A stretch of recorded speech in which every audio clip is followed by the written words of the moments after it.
sa tanan, no? Welcome diri sa celebration ni Ugang panginaot ako para kanami no nga unta sa iyang mga plano, sa iyang mga pangandoy sa ginabuhi, no panalanginan siya sa Ginoo, no ang proteksyon, ang panalipod kanunay, no kay kabaluta, teenager, no dili gyud mo biya sa pag-ampo o hinaot nga maayong panglawas sa kanunay labi na sa tibuok pamilya. May muta siyang ehemplo no ngadto sa uban nga mga kabatanunan, no mahimo siyang example, model ba si Abi usa ka buutan nga bata, no og good health kanunay, maayong pangunahuna, maayong panglawas o i-bless ni Lord ang imuhang mga plano ug panganioy sa kinabuhi para sa imong pamilya.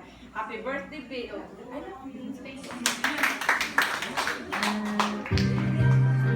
Okay, that was a heartwarming message.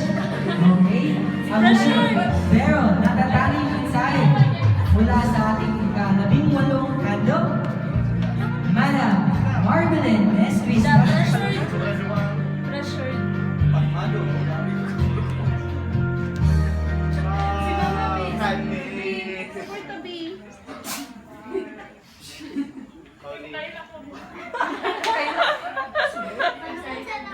Okay na naman hilak mo. I-break na natin.